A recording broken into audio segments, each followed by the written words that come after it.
Shrimad home remedies में आपका स्वागत है।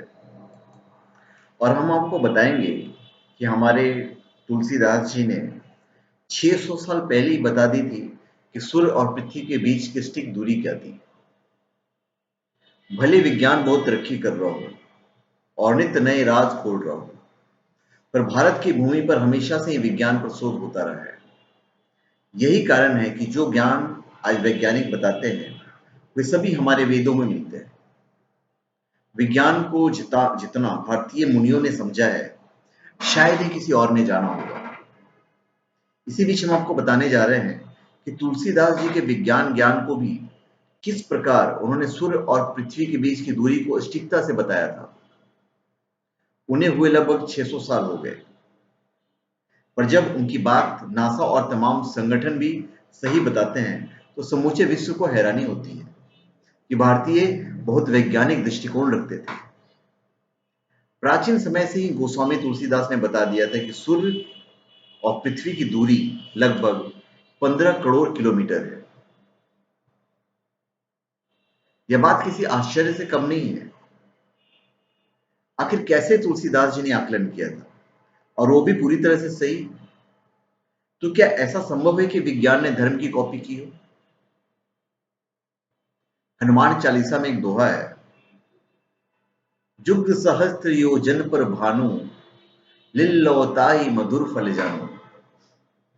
इस दोहे का सरल अर्थ यह है कि हनुमान जी ने एक युग सहस्त्र योजन की दूरी पर स्थित भानु यानी सूर्य को मीठा फल समझकर खा लिया था। हनुमान जी ने एक युग सहस्त्र योजन की दूरी पर स्थित भानु यानी सूर्य को मीठा फल समझकर खा लिया था। एक युग मतलब 12,000 वर्ष, एक सहस्त्र मतलब 1,000, और एक योजन मतलब 8 मील। तो युग गुना सहस्त्र गुना योजन मतलब युग मल्टीप्लाइड बाय सहस्त्र मल्टीप्लाइड बाय योजन इक्वल टू पर भानु, मतलब 12,000 मल्टीप्लाइड बाई 1,000 मल्टीप्लाइड बाई 8 मील। तो ये हो जाता है 96 करोड़ मील। एक मील जो होता है 1.6 किलोमीटर होता है। तो 96 करोड़ मल्टीप्लाइड बाई 1.6 किलोमीटर, तो ये लगभग आता है 15 करोड़ 36 लाख किलोमीटर। तो इस गणित के आधार पर गोस्वामी तुलसीदास ने प्राचीन समय में ही बता दिया था कि सूर्य और पृथ्वी के बीच की दूरी लगभग 15 करोड़ किलोमीटर है।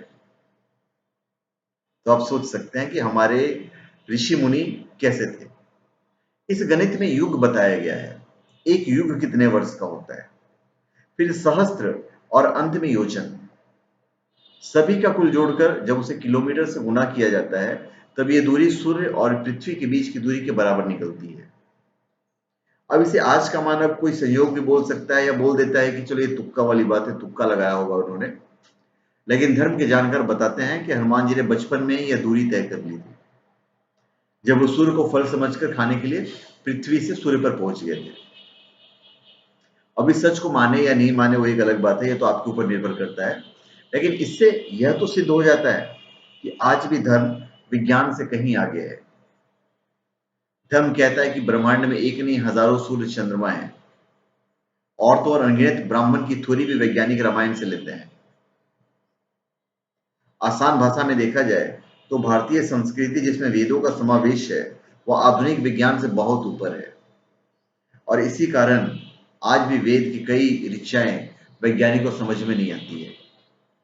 तो धन्यवाद, आप हमारे चैनल पर सब्सक्राइब करें और अपने कमेंट दीजिए। धन्यवाद।